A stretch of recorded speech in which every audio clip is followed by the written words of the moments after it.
Sous le haut patronage de Sa Majesté, le roi Mohamed VI, le Maroc d'avenir en Afrique et sur le monde.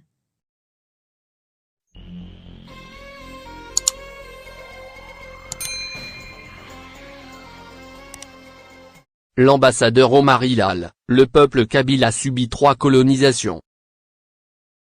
Omar Hilal, le peuple kabyle subit l'occupation la plus longue de l'histoire de l'Afrique.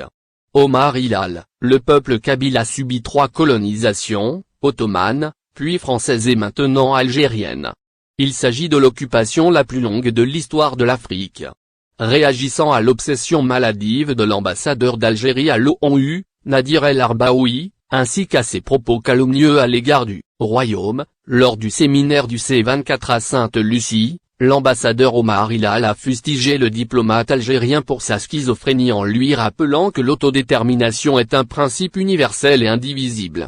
Vous demandez l'autodétermination pour les 20 000 personnes que vous séquestrez dans les camps de Tindouf, mais vous la déniez à un peuple de 12 millions d'habitants, a souligné le représentant permanent du Maroc à l'ONU, Omar Hilal, en challengeant l'ambassadeur algérien et en lui rappelant que le peuple kabyle a subi 3 colonisations, ottomanes, puis françaises et maintenant algériennes.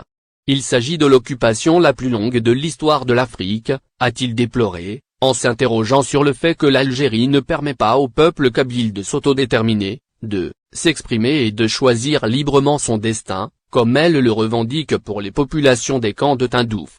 Par ailleurs, et en réaction aux habituelles allégations fallacieuses de l'ambassadeur d'Algérie sur la situation des droits de l'homme au Sahara marocain, le diplomate marocain a dénoncé les multiples violations de ces mêmes droits en Algérie, en se référant aux dizaines de communiqués du Haut Commissariat des Nations Unies aux droits de l'homme décriant les atteintes aux libertés fondamentales dans ce pays au sombre registre des droits humains. Le Haut Commissariat des Nations Unies aux droits de l'homme a multiplié ses préoccupations par rapport aux persécutions des activistes du Irak, et des violations massives de leurs droits, notamment, les détentions arbitraires, les restrictions aux libertés fondamentales et les procès iniques, a dénoncé Omar Hilal. Soutenant la mise à nu de la situation désastreuse des droits de l'homme en Algérie, l'ambassadeur marocain a ajouté que les activistes sont sévèrement condamnés à plusieurs années de prison. Les blogueurs sont emprisonnés sans procès et certains meurent dans les geôles algériennes comme Feu Hakim de Bazi et la presse est muselée.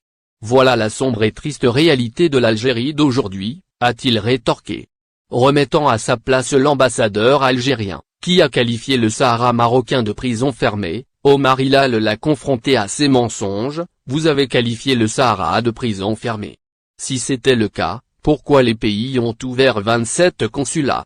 Pourquoi le Sahara draine-t-il des investissements étrangers colossaux, car aucun pays n'investirait dans une prison fermée? Pourquoi les diplomates, les délégations étrangères et les milliers de touristes afflueraient-ils dans une prison fermée?